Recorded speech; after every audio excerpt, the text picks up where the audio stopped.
It's a great honor for me to introduce our speaker today, Adam Tooze, who is the Catherine and Shelby Cullum Davis Professor of History, Columbia University, and as you know, is the recipient of a glittering award of academic prizes over his career, including his seminal book, The Wages of Destruction, The Making and Breaking of the Nazi Economy, was the recipient of the Wolfson History Prize, and was described by Niall Ferguson as one of the most important and original books on the Third Reich in the past 20 years.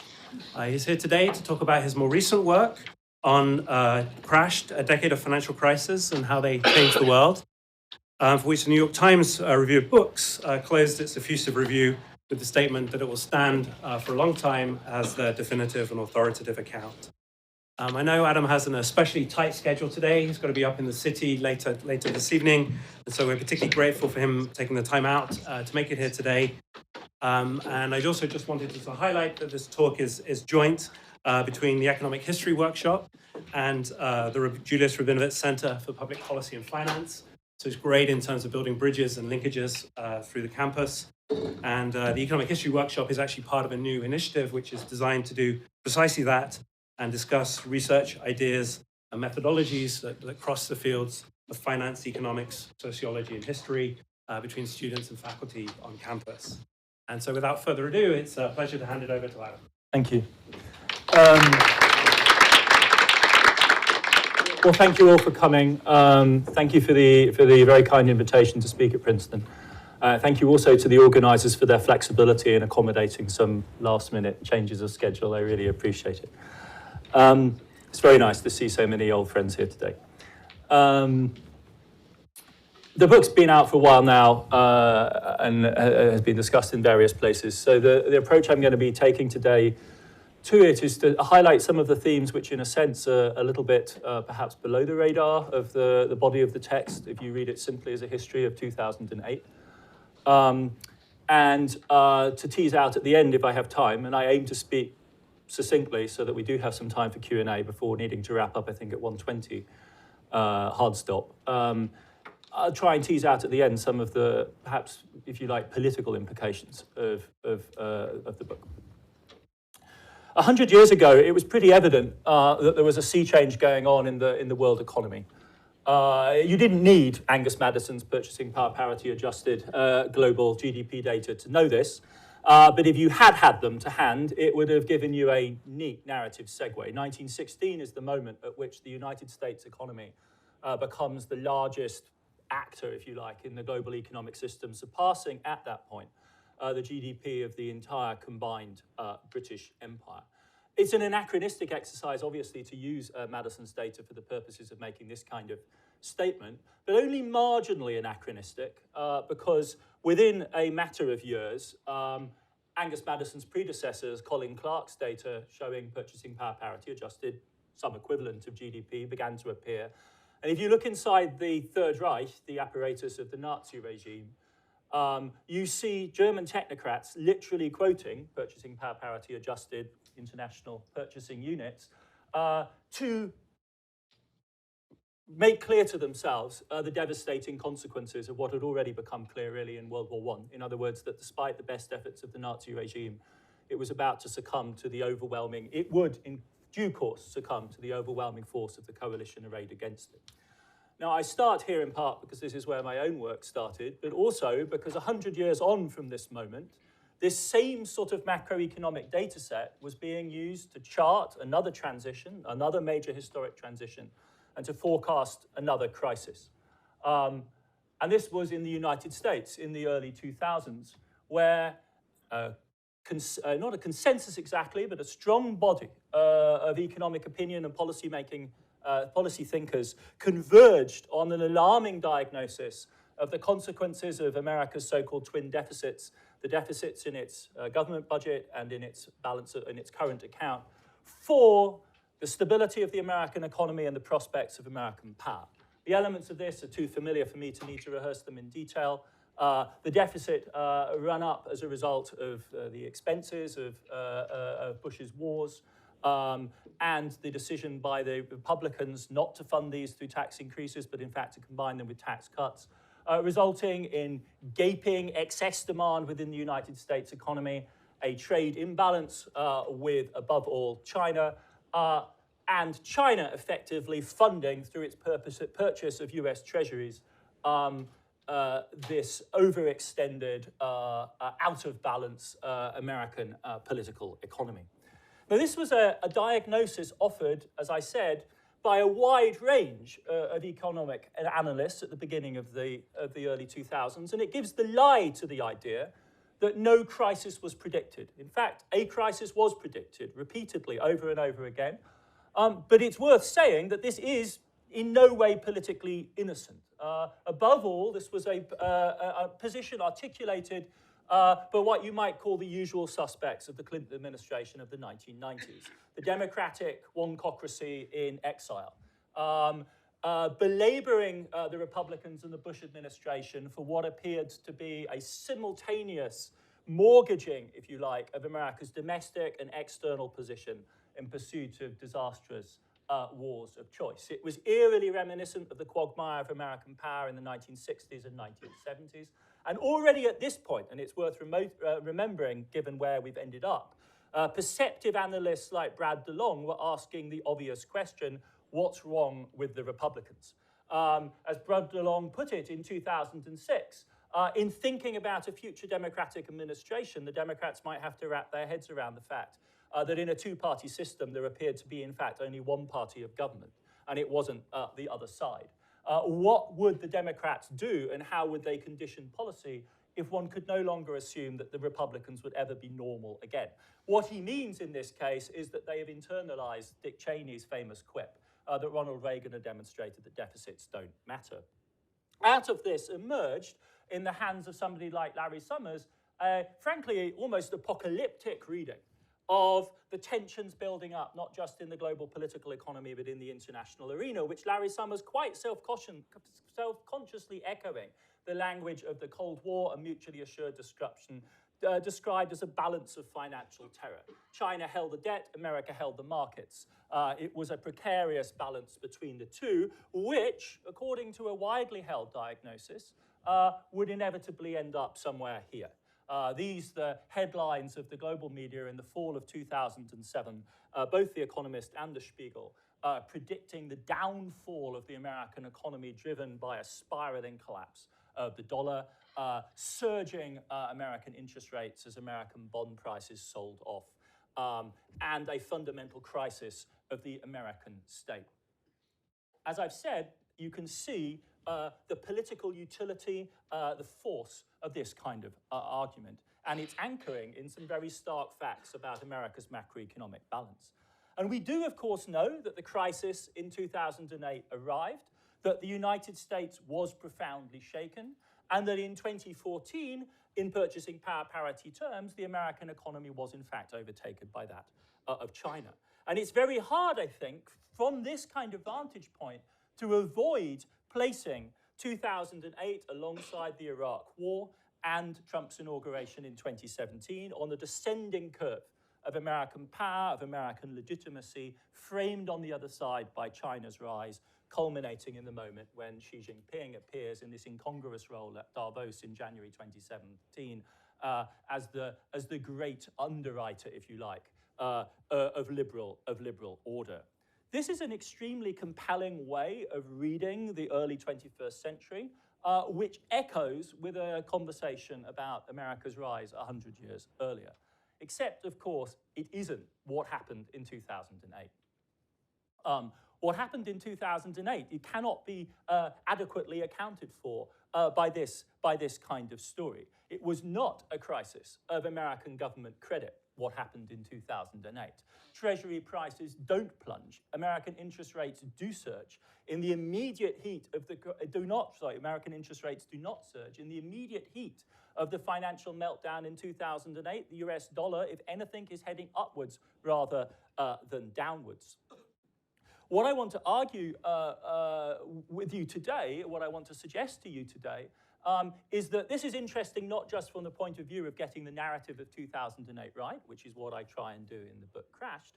It's interesting also because it should cause us to think and to go back over the framework of macroeconomics, which caused us to generate that alternative account that was so compelling, that seemed so historically warranted and yet was fundamentally misguided and indeed led us to misdiagnose the kind of tensions that were building up in the global economy before 2008. What this suggests also is that it leads us to misunderstand the arc of American influence and American significance in the global economy right down to the present day, which is not one in any simple sense of the decline of America and the collapse of the dollar as the anchor of the financial system, but in fact forces us to confront the possibility that American influence and significance, at least in this aspect of the global economy concerned with financial stability and its currency underpinning by means of the dollar, is outlasting that macroeconomic frame with which one can begin to tell the story of America's ascent at the beginning of the 20th century. This was always going to be a problem, I think, in the way in which international macroeconomics was constructed. But the crisis of 2008, I think, is the moment where we have to confront those deficits, because without doing so, we simply can't grasp the basic the basic drivers of the crisis that happened. So very briefly, in a matter of minutes, literally, what is a more compelling story of the crisis of 2008? And I do this in all humility in the presence of distinguished analysts of the crisis. And I'm offering one particular version, the version that enables me to set up the story of Crashed, conscious, of course, of the fact that there are other ways of telling this story. But all of us, I'm sure, would want to start with a story essentially about the housing crisis. The boom and bust cycle in real estate is at the heart and must be at the heart of the story. The question I think one has to ask going on from that is why this particular bust had the consequences that it did. Because there have been other asset bubbles in the American history which have blown up and which have bust, notably, of course, the dot-com bubble bursting of the early 2000s. And that did not have the cataclysmic, systemic, life-threatening, heart attack type qualities in its aftermath that we confronted in 2007-8. So one part of the answer is no doubt the fact that the debts secured on real estate were spread widely throughout American society and therefore had a huge impact as the leverage mechanism came into effect on the downside across a huge slice of American society. Another key element is that in the real estate bust of 2007-8, unlike in the dot-com bust of the early 2000s, what were implicated were the balance sheets of highly leveraged, short-term funded actors, otherwise known as banks. And the most dangerous of these are the Wall Street investment banks, who have, over the course of the preceding 10 years or so, Neil Fligstein is, I think, our greatest guide in understanding how rapidly and how quickly the investment banks got sucked into this business, became deeply entangled, meshing together various types of securitized long-term lending to the real estate sector with their classic short-term funding model, relying on various types of market-based funding in an explosive high-risk combination, which we can see unwinding in the case of Lehman in September 2008. A bank which goes from being able to roll over nightly repo funding in the order of $200 billion to being completely unable to access even massively collateralized short-term funding markets a few days later. It's that entanglement that is really at the heart of the system. To go back to where we were a couple of minutes ago, crucially what this is telling us is that the crisis happened not in the finances of the public sector, not in the creditworthiness of the American state, not on the transparently political, indeed geopolitical axis between the United States and China, but in the zone of private finance, a zone of private finance, furthermore, which was transnational, which extended well beyond the borders of the United States, but extended into a zone, the Atlantic, which was conceived of as being basically unpolitical, depoliticized, and totally outside the realm of geopolitical argument. It extended, above all, by way of the connection through Wall Street to the City of London, and a variety of actors in the City of London, many of them including American firms operating particularly high-risk bits of their business through the city because of the light regulatory system operated there, but also sucking in UK banks, European banks, and even some Asian actors. This, the share of securitization that was happening. These are data collected by the Bank of England in the aftermath to try and piece together what on earth was happening. This, the share of the most high-risk forms of securitization being done by European and specifically by British banks in the final stage of the crisis. Much of that last really dangerous burst of growth, which happens between 2004 and 2006-07, deeply implicated European banks. So on this reading of the crisis of 2008, what's happening is a private sector implosion, an implosion of private sector credit happening through this mechanism of the balance sheets of highly leveraged, short-term funded actors, namely the banks, and above all, centered in the international realm and yielding what, to my mind, is the most terrifying graph produced by the crisis, which is this early representation of the collapse of gross capital flows as a percentage of world GDP over the course of the crisis.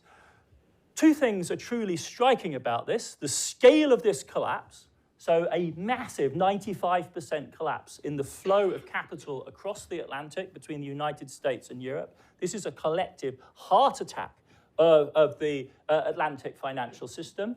And that is indeed the second point that's interesting about it, as opposed to the story which centered on China and the geopolitics of American decline as a result of the twin deficits, which would lead us to focus on these bars at the top, which are emerging market lending to rich countries and emerging market lending amongst each other. The entire collapse is really accounted for by the implosion of flows of capital between the advanced economies.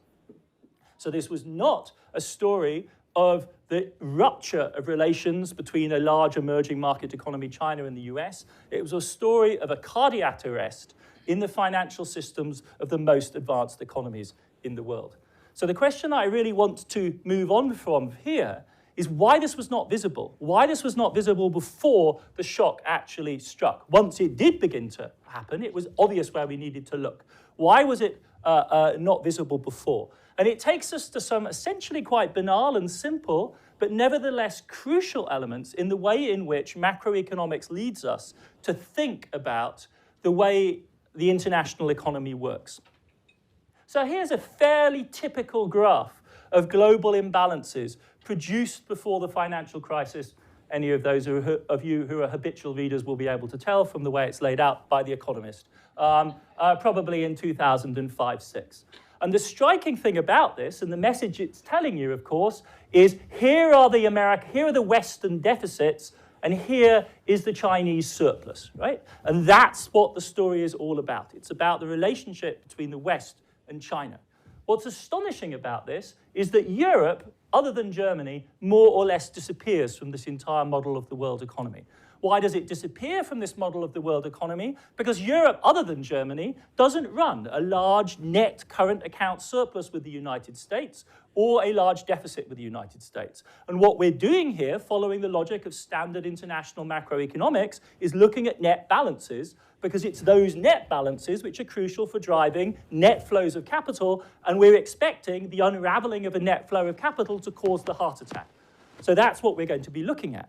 Now, look at the world in a different way, a different set of data, produced only a couple of months later probably by a different international agency, but this one focusing not on the net flow of capital, which it's perhaps worth saying for those of you not immersed in balance of payments data, is very attractive in part because the net flow of capital on the balance of payments corresponds, it is the flip side of the net flow of trade on the balance of payments. So one of the reasons why this is an attractive image is that we know that Chinese goods are flowing into the United States unrequited by American goods flowing to China. So we know there must be an offsetting flow of Chinese money into the United States. So our world makes sense. Money corresponds to goods. The imbalance of goods is offset by an imbalance in money. This focuses our attention on China. This is the way the world looks if you look at bank balance sheets rather than trade flows and the flows of capital that originate in them. This is BIS data on the balance sheets of the global banks. Now, if you came down from Mars and had no preconceptions about how the global economy was organized in the early 2000s, and somebody asked you to say what the center of global financial interaction was, you would be irresistibly led to the conclusion that it was Europe, invisible in the earlier account.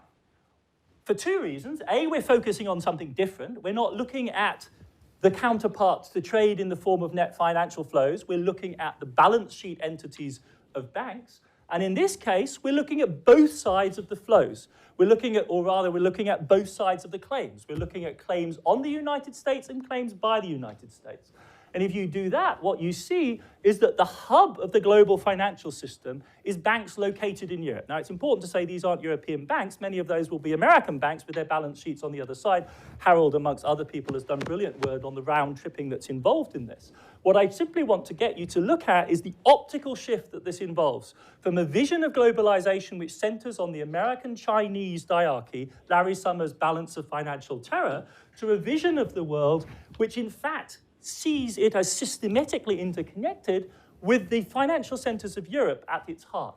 And it's on this axis here that you can see that heart attack happening in 2007-8 in the flow data that we were looking at just a second ago. Let me give you another version of this. So these are flows of data. These are flows of purchases by foreigners of US assets on a quarterly basis. So the positive numbers here will tell you that foreigners are buying American assets. And once we go into negative territory here, it means that foreigners are selling American assets. Now, if we start with the Larry Summers view of the world, all of us will say, well, we know that China's got a huge trade surplus with the United States, so that's clearly China. And this here is probably Japan or Germany. These are the other people running net trade surpluses with America and therefore buying American assets, right? Those clearly are where you are led to expect the drama to be.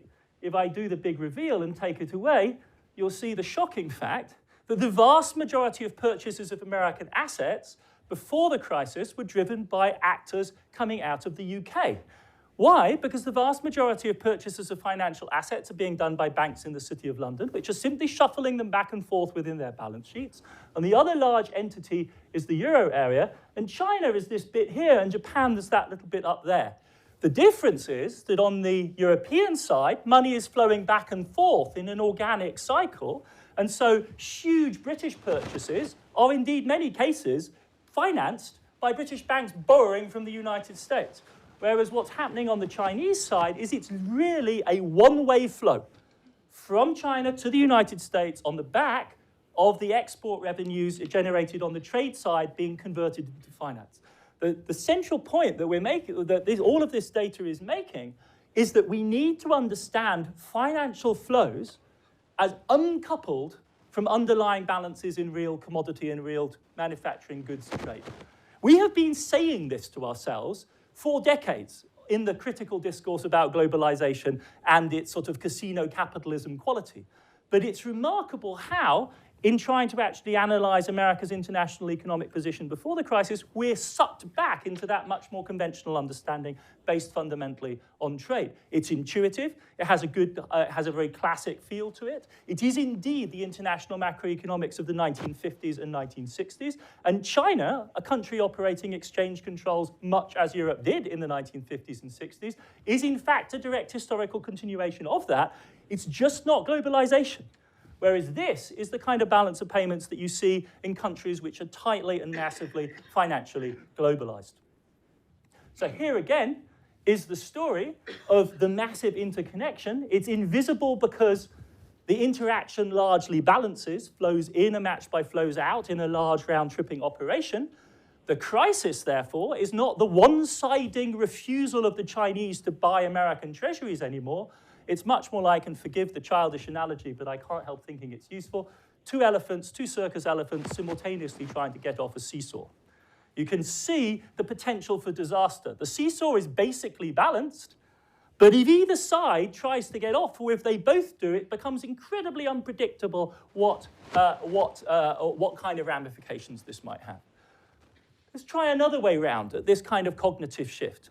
The sort of countries on the classic view that you would expect to be completely immune to financial crisis are countries, let's even just set aside Germany. Let's take a country like South Korea.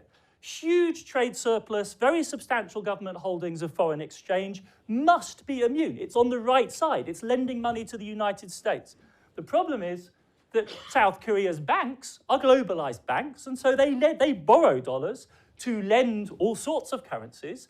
And South Korea's banks find themselves completely cut off from dollar funding in the fall of 2008 and spiraling towards disaster as the South Korean currency responds by collapsing and their assets denominated in South Korean currency become increasingly worthless in relation to their liabilities denominated in dollars. And so a country with a healthy trade surplus and a large government stock of foreign exchange finds itself sucked into a crisis which is happening not as a result of trade imbalances or net flows of finance that relate to trade imbalance, but as a result of the unwinding, this simultaneous collapse of claims across international boundaries. We try and raise this to a more conceptual level and use a variety of different takes on this. One person who is particularly perceptive on this, and I recommend this essay to you in the strongest possible terms, is Peter Gowan, the late Peter Gowan, a regular contributor to the New Left Review, who unfortunately died in 2009. And this is his final essay. And it's an essay of really quite extraordinary brilliance and prescience. But he spells out some of the implications of this shift that I'm trying to make clear for you in our understanding of what happened in 2008. Let me just read it.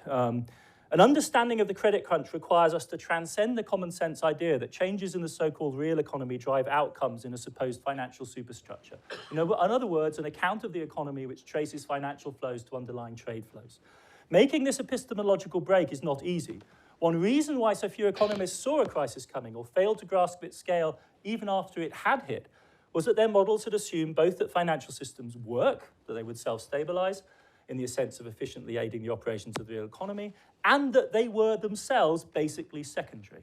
Breaking with this orthodoxy, that it was the real economic actors that caused the crisis, carries a political price. It means that blame can no longer be pinned on mortgage borrowers for the credit crunch or on the Chinese for the commodities bubble. Yet it may allow us to understand otherwise inexplicable features of the crisis. And what it forces us to do is to take seriously the logic of the accumulation of these mutually, apparently offsetting claims, which in a crisis become as offsetting as two circus elephants on a seesaw. Let me give you this from the far left, this from neo-Marxist perspective of the New Left Review. What to me is fascinating about the crisis is the convergence between perspectives like this and perspectives coming from a completely different corner, notably, for instance, the BIS, with whom Harold has worked very closely on precisely these issues. And I could, in fact, have taken this slide here from an essay that Harold wrote comparing the crisis of the interwar period with the crisis of 2008. The way that the BIS economists, who I rather facetiously refer to as right Minskians, talk about this issue is that what we need to understand is the breaking of the relationship between three things which in the Keynesian era were impacted on each other. A currency area, a national economic area, and the realm of political decision-making or economic decision-making, which were assumed to be stacked on top of each other. What's happening in the financial crisis is that what they call the triple coincidence is coming apart. It's not true that fiscal policy decisions, which inflect the trade balance, correspond to financial flows, which then, as it were, explain the financial crisis. The decisions which are being made that trigger the financial crisis run across this boundary and require a different way of accounting for the economy. One could produce an interesting intellectual sociology of the various people involved in this revolution, both from the inside and the outside of the governing institutions of international finance, several of them associated with the economics department of this university. But let me give you another statement of the same point. This one now, not in the jargon of neo-Marxist international relations, but in the jargon of economic modelling, but essentially saying the same thing. By its nature, the task of building a general equilibrium approach that departs from the triple coincidence faces modelling differently. General equilibrium models deal with GDP components and hence start with the GDP area as the unit of analysis.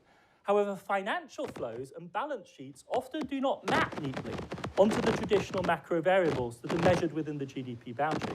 Trade flows corresponding to financial flows and one driving the other. Take the concrete instance of a US branch of a global European bank that borrows dollars from a US money market fund and lends those dollars to an Asian firm through its Hong Kong branch. The bank may be headquartered in London, Paris, or Frankfurt. The liabilities on its balance sheet are in New York, and the assets on its balance sheet are in Hong Kong. No obvious mapping relates this bank's balance sheet to a GDP area or to GDP components within the GDP area. This is the cognitive effect of massive global financialization, which our addiction to Keynesian-style 1950s international macro makes it impossible for us to grasp. In spite of the conceptual difficulties, some progress can be made in developing an analytical framework that transcends the triple coincidence if the task is limited, and this is the key passage, to delineating the decision makers through their consolidated balance sheets, irrespective of where the balance sheet lies in GDP space. GDP space corresponds to the geography as we understand it. Chunks of GDP corresponding to national flags. What they're saying is you can't do that anymore. But if you abandon that idea, then, once behavioral features are projected onto the consolidated global balance sheets, and provided that such frameworks are limited to addressing global conditions rather than the individual country GDP components, useful lessons can be gleaned on key macroeconomic questions. In other words, the BIS is officially announcing that they think, perhaps describe and model the entire global economy in relation to the balance sheets of banks, but they are abandoning their ability to model GDP notions as we once thought of them as mapping down onto the national economy. This is an extraordinary cognitive break in the development, I think, of policy thinking that happens at this moment. And we have moved on from there, but as a historian, what I'm interested in is registering this moment in which this rupture happens, both on the left, where people are saying, you know, our old Marxist ideas about finance following labor and production don't work, and exactly the same thought being formulated by people within the BIS. What are the implications that follow from this? Now, if you can't any longer map financial flows onto GDP space, then you arguably have to take a new vision of what financial and monetary policy is going to be about.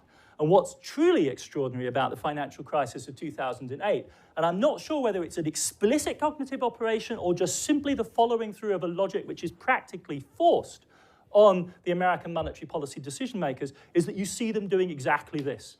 If we can no longer define what pertains to the US economy, the German economy, the French economy, because it's all tied up in these global bank balance sheets, if the television is, however, incredibly fuzzy, what we're going to do is hit it with a hammer. I'm not going to be able to tell you which bit of the television I fixed by hitting it with the hammer, but if I hit it with a big enough hammer, I know the picture overall becomes clear again. And that is what the Federal Reserve does. It diagnoses an absolutely massive funding gap. They don't know exactly how big it is. It could be $500 billion, it could be $2.25 trillion in the balance sheets of Europe's banks. A desperate shortage of dollars, which are no longer available because that round tripping isn't happening anymore in a reliable way. What is the solution? Well, the European central banks, do they have reserves to fill this gap? Does anyone, in fact, know what the dollar reserves of the European central banks are in 2008? All of us knew. To within 10 to 20 billion, what the Chinese reserve was, hardly anyone knew what the dollar reserves of the ECB or the Bank of England were. The answers were terrifyingly tiny. So no answer can come from that side. So what the Federal Reserve does, following through on this logic of no longer being able to assign global credit flows to GDP space, is simply to shower the entire global banking system with all the dollars it asks for. And it does it in two different stages from the fall of 2008. And what this takes is an absolutely classic function of central banks, namely the lender of last resort function, completely within the bounds of the law, because this is what central banks are intended to do, and radicalize it. And I would argue quantity into quality dialectic kicks in here, totally transforming the role of the American central bank into a lender of last resort, not just for American GDP space, but for the entire global economy.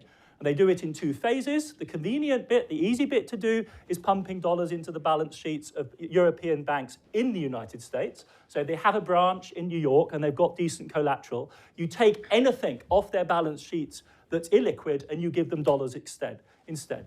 And what this is telling you as you go down the line here is that all of the European suspects, the big ones, receive about $500 billion each from the Fed in liquidity. Now, to an ordinary mortal, that sounds like a jaw-dropping amount of money. Given the churn in the money markets, $500 billion here or there, remember Lehman was refinancing 200 billion every single night. The significance of noise is not necessarily the total size, though it does amount to about 25 to 30% of the balance sheet of these banks. It's that it breaks spikes. What this means is that if the private money market should at any moment dry up for you, you can get it from the Fed at a price a little bit more than you'd pay in a private money market, but you can get the money, and in a bank run, that's the absolutely crucial thing. More than half the liquidity provision the American central bank puts into the big banks is into non-American big banks, because they're following through on the BIS logic. We no longer know which bit what connects to what, so we'll just put dollars into all of them. We have a pretty good idea, if you're America, that a lot of it connects back to American GDP space, and that's your ultimate rationale. You don't want them engaging in a huge fire sale of American assets at this particular moment. When those banks run out of good American collateral for dollar lending, what the Fed does is to innovate again. And again, it repurposes, and Michael Bordeaux has done great work on this.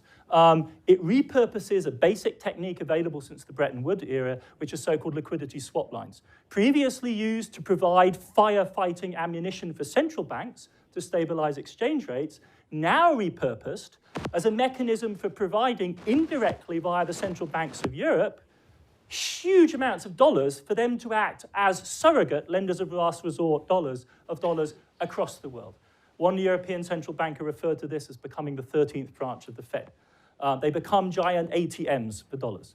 They do it by means of very minimal contracts, so-called liquidity swap line agreements, which provide swaps, so they're fully collateralized, so the risk is minimal, in which the European and Asian central banks provide the Fed with accounts credited in euros or yen or sterling, and in exchange, the Fed provides them with, from the fall of 2008, unlimited amounts of dollars.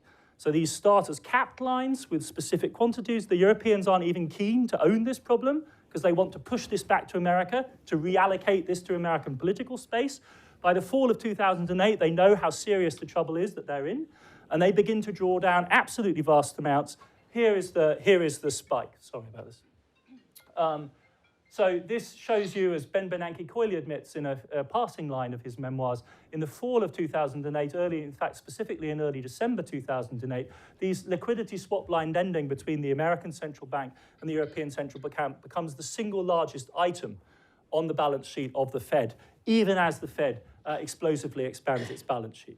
You have to tinker with the data just a little bit because the Fed lends on different terms, so you have to adjust to a standard term. It's a mechanical operation. The upshot is that the ECB draws down about $2.5 trillion worth of funding from the Fed, and the other central banks, similarly vast quantities. Again, to ordinary mortals, these sound like bonkers amounts of money. If you think about how much churns in the repo market every single day, it could be $3, $4, $5 trillion. So again, this is spike breaking, but in a liquidity crisis, in a bank run, spike breaking is the absolutely crucial thing. No one anywhere in the world ever runs out of dollars in the fall of 2008. The movement of the dollar is upwards, but not catastrophically upwards, except against countries like South Korea. But no movement like that happens against the euro or sterling. I want to wrap things up as I want to leave space for questions. And maybe I'll just use my last slide as a pointer towards the kind of direction in which we might take this.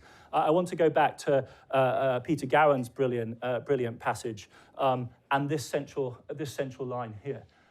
What I was really struggling to do in Crash, one way of formulating what I was trying to do in that book, is to figure out the implications of this reimagining of what 2008 was about.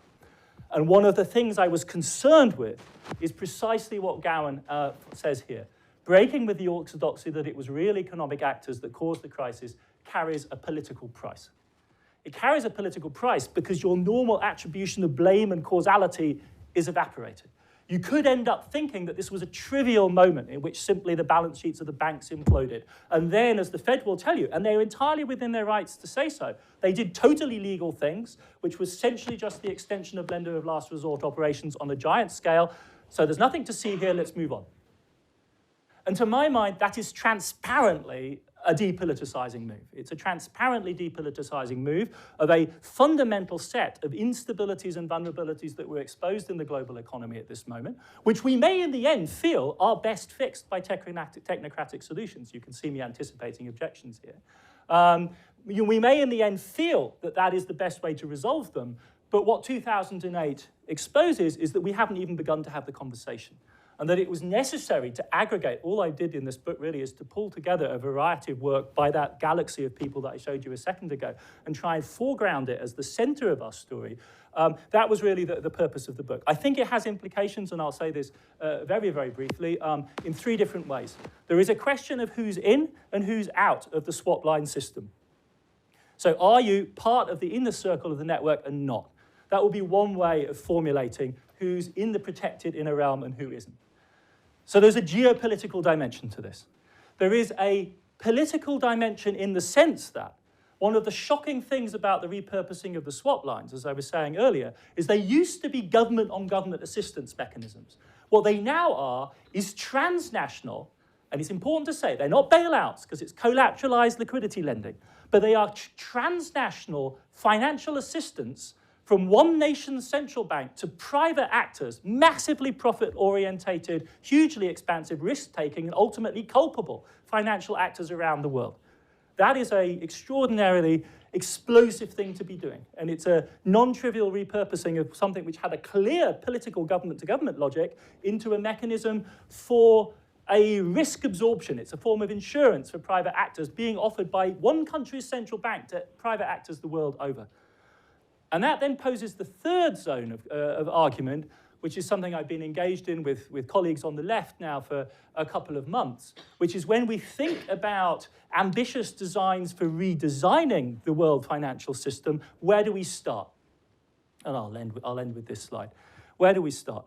Right? Do we start with a vision of Bretton Woods, which is government to government, national government to government, national government, a wartime meeting, not a post-war meeting as people tend to euphemistically imagine, a wartime meeting under British and American, or American and British leadership of tightly state-controlled economies and mapping their future, which, for not surprisingly, is extraordinarily attractive to the left, but to my mind, completely unrealistic. Because we saw what happens when we face a cataclysmic crisis of the money-generating mechanism under modern conditions in 2008, and there was a re-engineering of it around the swap line system, but it is not insignificant that there was not a Bretton Woods moment, though people like Joe Stiglitz were campaigning for it. And on the left, I think we need to take seriously the way in which this re-engineering happened. And if we're serious about thinking about alternatives to the current financial system, we have to learn from what the macro-financial people, especially both the mainstream and the critical voices, are telling us, which is that this is the basic logic of how money is created. And if we focus on the Bretton Woods dimension, all we're looking at is the bit, in a sense, which is the most familiar bit. We're taking ourselves back to that 1940s, 1950s paradigm where it appears to be within the realm of the state. Instead, what we need to be engaging with, which is also where the serious argument amongst practitioners is what's called macroprudential regulation, which derives directly from this insight that we need to understand the world economy through the balance sheets of private actors and not through national aggregates derived from a national accounting framework that dates to the mid-20th century.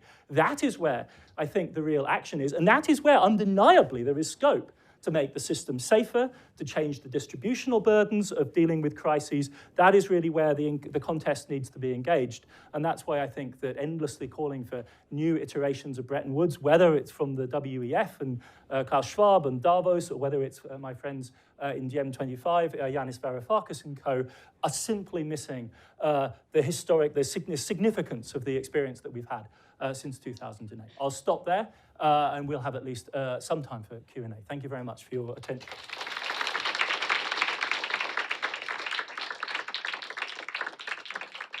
I'm going to ask Harold and Michael, who are deep in this material, and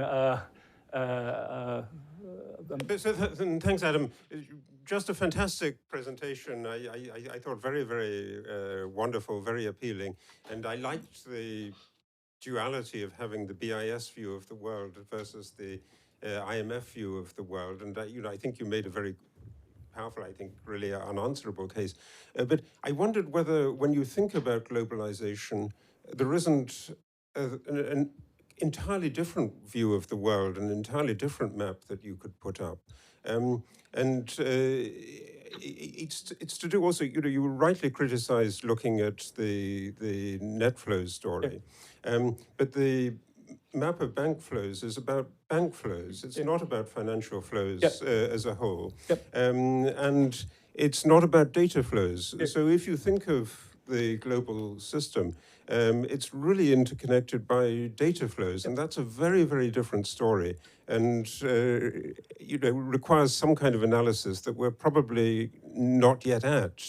But if you think then in the future in terms of your story of whether banks are linked to states, what's the underlying story of where you think that this might go? It's surely in linking money to data rather than money to political action, and that's I think the critical question of the future. So you might have a third view of the world. I'm completely sympathetic to that view, and I would in fact want to go further and further and further in that direction. I think to think of globalization as a single monolithic process with a single logic is just fundamentally unhelpful. Surely we want to look at energy flows. Surely we want to look at migration flows. We want to. This is not an argument for ignoring good old-fashioned trade flows, because if the question is how does deindustrialization affect the class structure and inequality in our societies, trade flows may matter more. We need an understanding of a complex totality. I mean, this is where I do go back to my kind of 70s Marxism, and this is where we need to go back to people who are trying to understand complex totalities rather than ones that reduce to, the expression of one single logic. I'm very critical, therefore, also of the kind of financialization literature. Not that financialization isn't a very important vector, except the idea that you can somehow thereby get the scruff of capitalism by the neck, and then shake it, and you'll see everything. This is ludicrous. Obviously, we need a tech story, we need an energy story, we need a trade story, we need a finance story, we need a story which isn't bank-centered but is market-centered. Because one of the real peculiarities, and you'll appreciate this more than most, Harold, is there's a deep irony that in a sense, the Americans adopted a ghastly hybrid of a market-based and a universal banking system. Kind of almost a Germanic vision of banking, if you think of the way Citigroup was set up before 2008, plus, a high-risk investment banking arm. So that's kind of the worst of all possible worlds. So I'm totally in sympathy. And then, of course, the question is, how do these relate to each other? Can we talk about processes of financialization and securitization in energy markets? Conversely, what is the physical underpinnings of this so-called weightless economy? Where is the resource base to actually sustain those data flows? Because we know that we're kidding ourselves if we think it's free in terms of its material input. So I'm completely in sympathy, and one guilty conscience I have about writing this book is, in a sense, it ties us back to a story which in some senses I think is obsoleted. This may be the last crisis that looks really like this.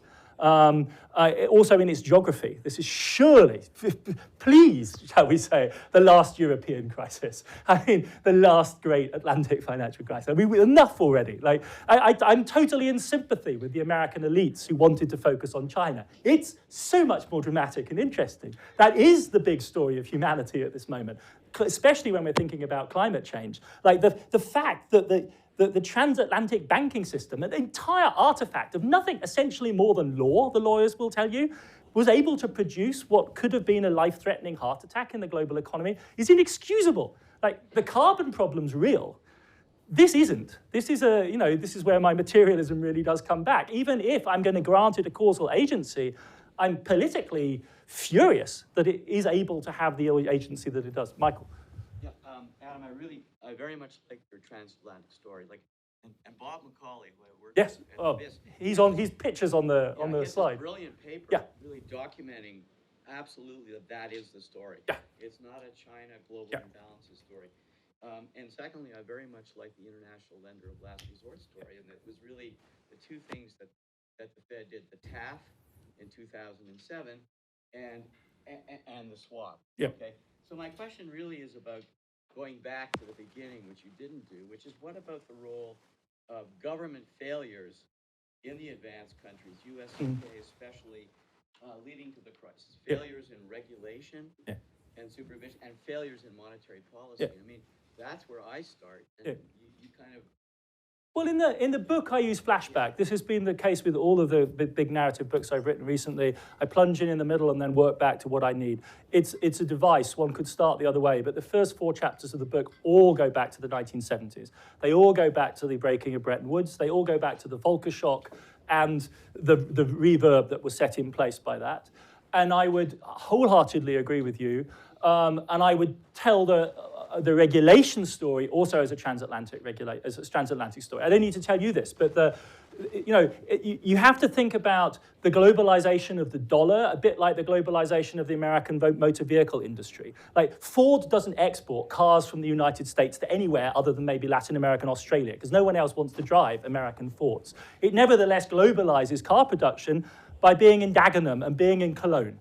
Right? So it operates in a spread way geographically, and that's how its globalization works. The way that financial globalization works, the way that dollar was made a global currency is by way of London from the 1960s onwards. Not British banks in London, any more than Wimbledon's about British tennis players, right? It's a global forum for financial actors, and above all, American banks arbitraging between the City of London and Wall Street. And you can see them explicitly doing this, pitching delegations, missions from the mayor's office in New York, travel back and forth across the Atlantic. And on the British side, the Blairites and Thatcher before them are constantly bidding down the regulatory system, because otherwise the business will go to Wall Street. And it's the same corporate actors on both sides of the game. So you cannot understand the stories of American deregulation, which are all American, fundamentally miss the way in which this global arbitrage happens.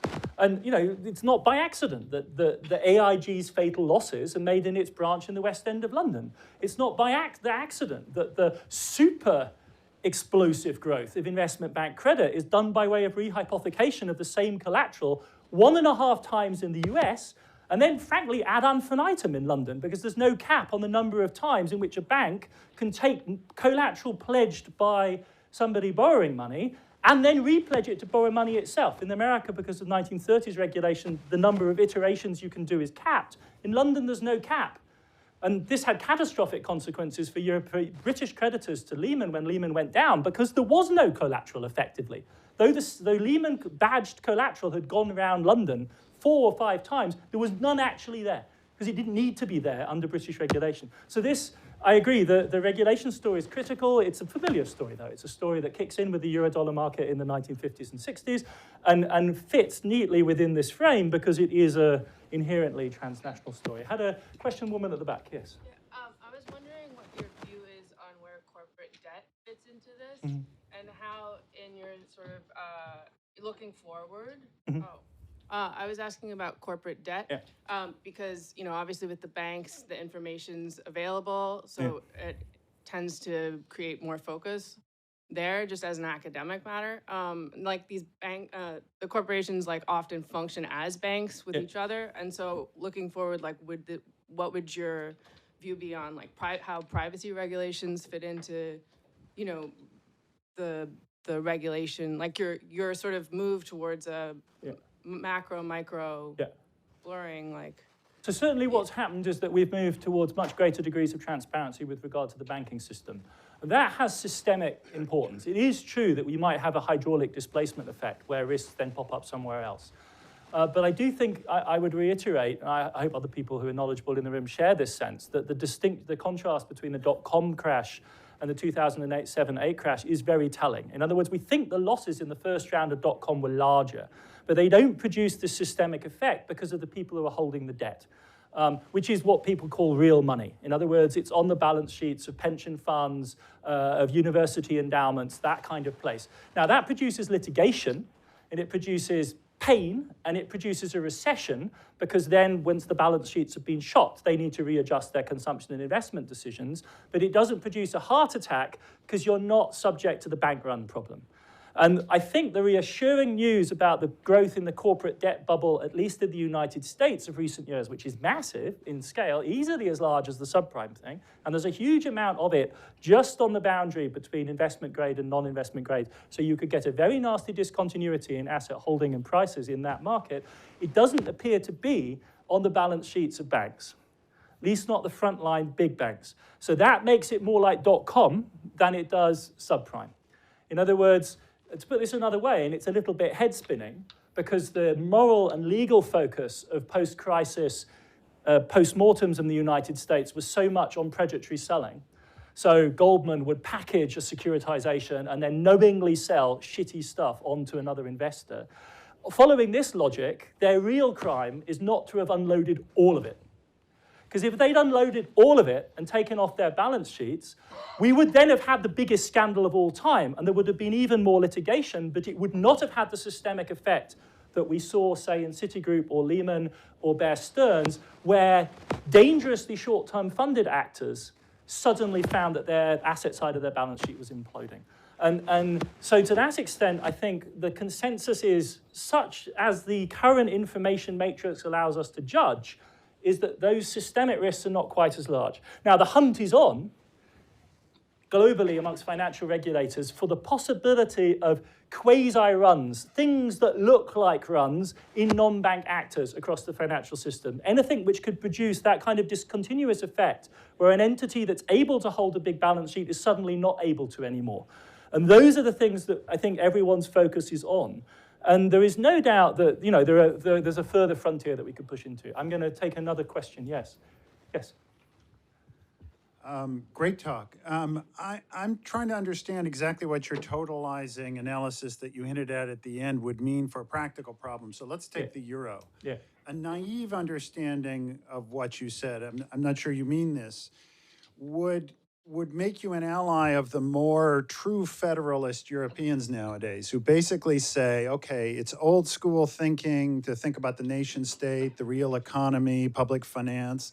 Instead, the Europeans need to give infinite guarantees and macroprudential regulation, and it's all good. Yeah. And I have the feeling you don't entirely subscribe to that position, or maybe you do, but I'm wondering if we could see more what your position implies by looking at this particular Wholeheartedly. No, I'm existentially, I grew up as somebody unfortunately holding a UK passport in West Germany of the 1970s and 80s. I'm a true blue, hardcore federalist, to the dismay of like Stefan sitting next to you. Not because Stefan is a neo-nationalist, but because I actually have a fairly statey kind of conception. And what Mario Draghi was reported as saying today on Bloomberg seems to me the direction to go in, if the aim of the game is simply to make this system proof against certain sorts of really serious risks that we've seen developing. Yes, indeed.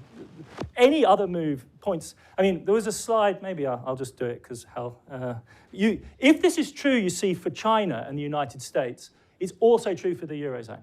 If we can't have China as the explanation of America's crisis, we can't have Germany as the explanation of Greece's crisis. We can't have Germany's trade surplus driving Greece's financial problems any more than China's trade surplus shows America's financial problems. We need an authentically financial account of the Eurozone crisis, which is what the book tries to deliver over a giant painstaking account of the Eurozone crisis. And we do actually have a bunch of data from the European Commission, which shows exactly the gross flows kind of account I was showing for the US and China, for Europe. And so what the BIS says for the globe is true in smaller frame for the Eurozone. It just makes no sense to attempt to, and they no longer do. The ECB has rapidly moved towards European-wide bank supervision, and the sooner we move towards insurance of that entity, the better as well. So anything else freezes you in a half crouch position, which is even worse, I think, than the political costs of moving to federalism. But this is a huge debate, and we have like 3 minutes left, so maybe we can talk about it later, Peter. Yes. So I'll take these two together. The question over here, and then my friend over here. So going to your last slide, yeah. I'm still wondering why this is a story of political epistemological failure and not, going back to Michael Bordeaux, political regulatory failure. Why isn't this a story like Bankhaus Herstatt and 82 and 98? And it is regulatory capture, and that is what makes it impossible to regulate the banks. Ultimately, regulators are supposed to regulate consolidated bank sheets. They're supposed to have that viewpoint that you urge, but they're captured. So how do you get out of that? Excellent. I do not want to. Yes. Thanks very much, Adam. I had a question, wanted to ask you to speculate about what you described as gave us an intellectual history of macroeconomic thinking and connections between that intellectual history and perhaps an intellectual history of geoeconomic thinking. I'm struck by, as I heard you, your critique of current account thinking is that you're saying this is too static. It's looking at stocks. It's looking at balances. It's looking at bilateral or multilateral relationships, when what we need is something that thinks in terms of dynamics, in terms of flows, just a different spatialization, geography. And I would write a similar intellectual history of geoeconomic thinking, running from, say, Mackinder through Edward Earl through Paul Kennedy, that thinks about sort of geoeconomic power in terms of real production, particularly industrial production, and that doesn't really do a good job of seeing the ways in which the power to manipulate flows of money, data, goods in the international system. And so I'm curious whether there's some sort of interaction between these two models, between these two intellectual histories. Yeah. So, I mean, I don't want to adopt a defensive position in relation to what you're saying. It might just help. What branch are you in? What's your background? I don't know. What discipline are you in? Broadly speaking. Yeah, okay, so...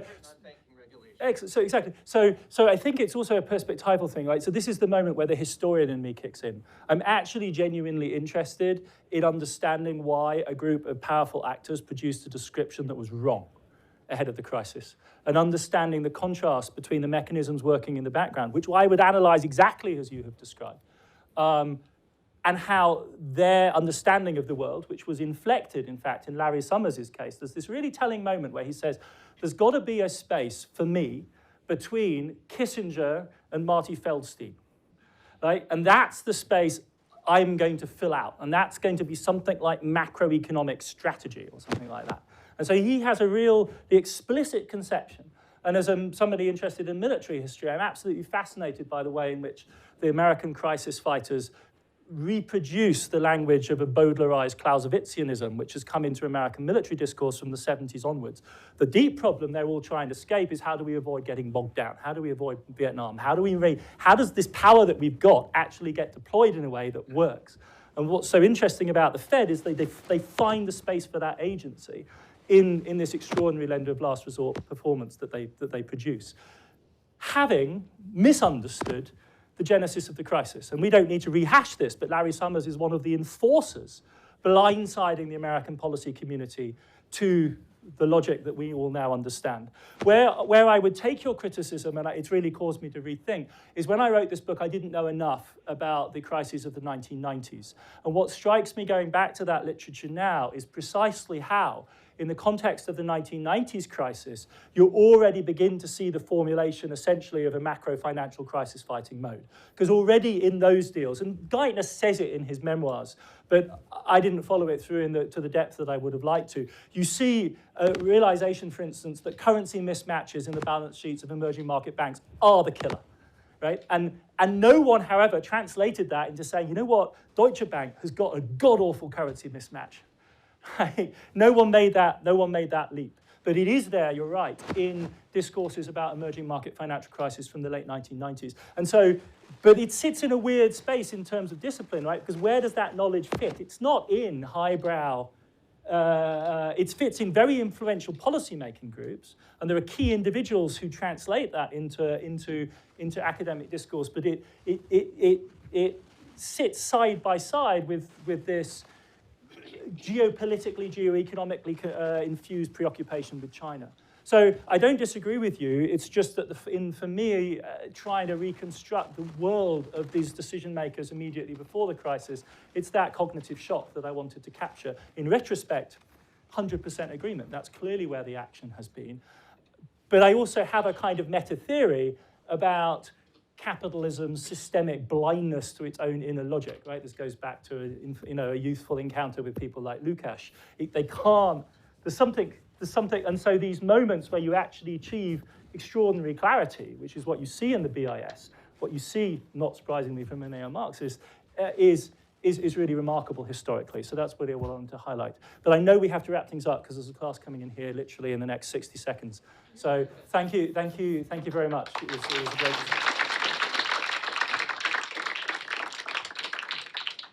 And also, let me just add that Adam will be signing copies of his book right behind the lecture hall if anyone would like a copy.